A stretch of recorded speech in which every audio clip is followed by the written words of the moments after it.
Hey everybody, how's it? Aloha, this is Jeeves here, your old composer here at the Decomposer Lounge. How I got fired from Guitar Center. How did it shape me as a person and as a professional? It's a really fun story. Of course, it has to do with music, and you know, maybe through this, some of you can parallel this with an instance that maybe you went through that was really kind of a weird thing, like getting fired, but then you realize oh, maybe this is a path I should go. So yeah, this is a story time. Thanks for hanging out. I know you guys probably have better things to do with your day, but maybe on the drive or something you have a minute to listen, and it'll be fun, you know. A little theater of the mind. So imagine, if you will, in 1982, I'm sorry, Rod Serling there. I've been in Hawaii for a little while now. This is when I'm younger. And you know, when I got out of high school, yay, mom lives in Hawaii, I'm going surfing and I'm chilling and everything's great and whatever, and girls and surf and buds and dancing and clubs and whatever, I don't know. And I feel like I'm missing something in my life. Something's missing. Even though I had a really cool job with a tour company out here in Hawaii and everything, something's missing, man. So I said, Mom, I'm gonna go hang out with Dad for a while, and she's like, yeah, you know, aloha, see ya. And I go back, and the real reason was it was a great time for me to mend my fences a little bit with Dad. Dad and I had a little bit of a hiccup before I left. He was really pissed off that I was gonna go to Hawaii and just surf and do that, when he thought I should stick with my path of music. Even though I didn't know I was on a path, but he knew that this was probably where I was going. Let me preface this with, my father never ever trained me to be a successor of our family business as a composer or arranger. You know, we could have done whatever we want. He just thought, dude, with all the instruments you're playing and stuff, you know, you could start trying to get into the studio system. You know, my dad would go, hey, I know a guy. Anyhow, needless to say, I left. He got pissed. I came back. My dad was like, all right, well, come on. You know, but life started. You got to get a job. You know, you're not sitting around here just stinking around and practicing drums all day or whatever. You got to get a job. I'm like, yes, I understand. So I look in the newspaper, drive around, and couldn't find anything. That's when I realized, oh wow, I don't have a definitive skill set of any sort. I just need to get a taste of life and get in there and get a job. But when my dad said stay into music, I figured too, I wanted to kind of make my dad happy, in the sense where it's like, how do I get a job in music? What do I do? I don't want to work at a record store. I'm like, ugh. There was this little shoebox called Guitar Center in the corner of Kester and Ventura in Sherman Oaks at the time, which is about 1.5 miles north of where their big bomb store is right now in Ventura and Sherman Oaks. And I went, oh, okay, guitars, drums, bass, everything, I know what's going on. As I came home too, I realized in my dad's studio, my dad had really elevated and tricked out more of his studio. He had the computer and this thing, it was a sequencer and some keyboards and DX7s and Juno 106 and the Roland TR 808, and he had all kinds of stuff. I think there was even a Lynn drum in there. I'm like, Dad, look at you, what's up? Well, I get a job at Guitar Center, and they put me in the keyboard department. And so I feel comfortable. I can turn these things on. I know how to play it and stuff like that. You know, guitars were over there. The guitars were just on the other side of the wall. The drums were back over here, the department, you know, etc. And then accessories, obviously, by the front door where the glass thingies were. And at first, slow start. The job is I'm a salesman, okay? But I do know enough about the keyboards to get around. And but this was the era of the S50 and the D50. And Kurzweil came out with the very first keyboard synth that had really great string sounds. They were specializing in those sampled. It was the very first era. It was the first of the era of sampled instruments. And so, at that period, now I'm a little intimidated by everything. But you know what? This guy who was the head of keyboards, great guy, patient guy, great salesman.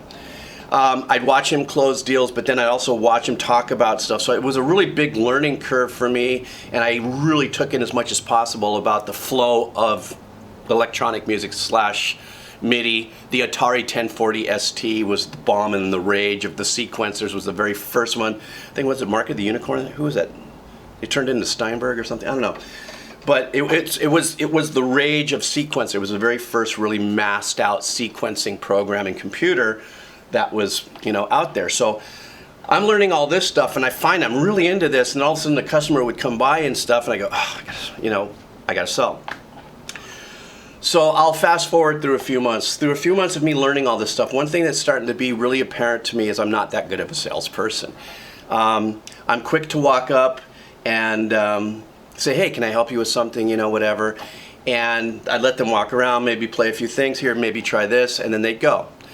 Whereas I would watch Bill, who was the consummate pro, and he would go, well, here, let's try this, and let's see if we can't, he leaned into his job as a salesman.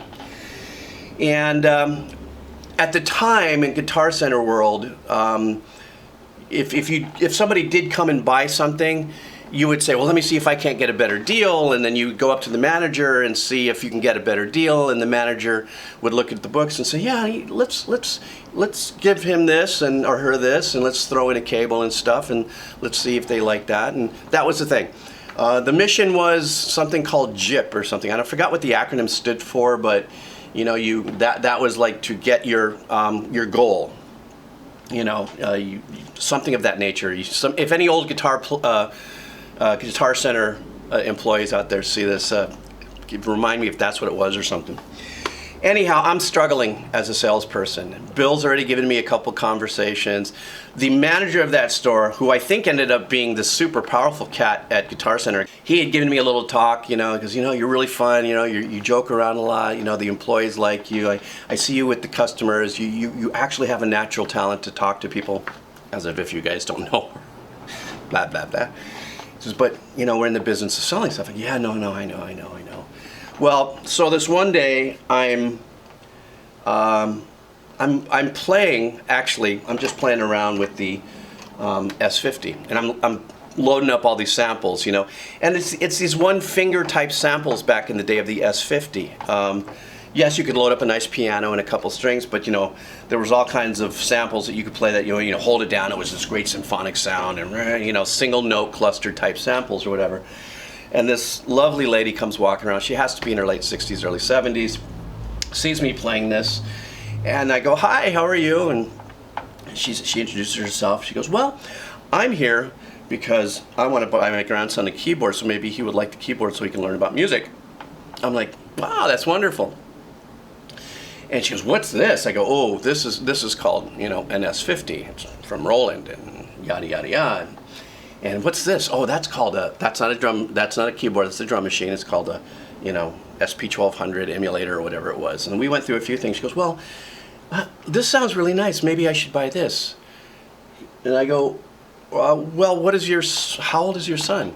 Oh, he's like 10 or 11, so I can't remember. Somewhere like that. I go, and he's never played before? And I go, and she goes, no, I just want to get him started. Maybe he'll like it. I go, ma'am, this is $2,500, and this is a professional keyboard.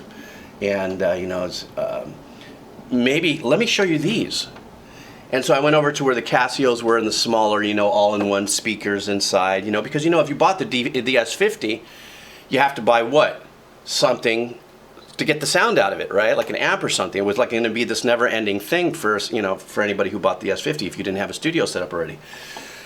So I take her, bring her over there, and she ends up leaving with like a $350 Casio that you can get different sounds, the little book stand, and you can get books like Mary Had a Little, whatever the case is and stuff.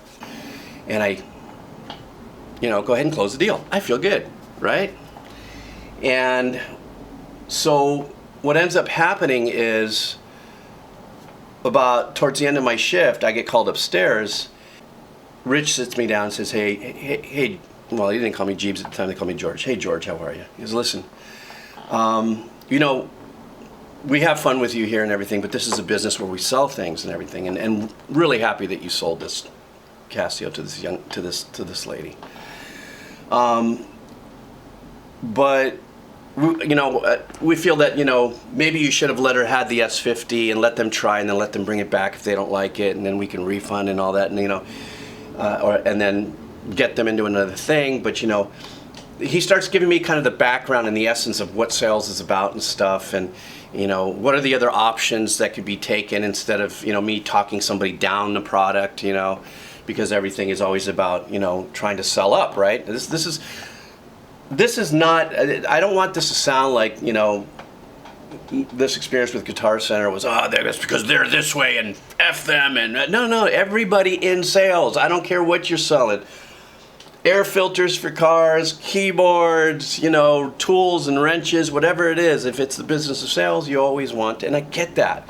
So at the end of the day, it was very kind, and if I had to get fired, which I did, it was the best way ever. It was a lesson in it for me, because the definitive walk away for me was, first of all, it was cool to leave with those guys and just go, hey, listen, Jeeves, come on back anytime, if you want to break on stuff, you know what the prices are, come on down, but because they needed to get somebody in the department that was going to sell and move the merch, and I got it.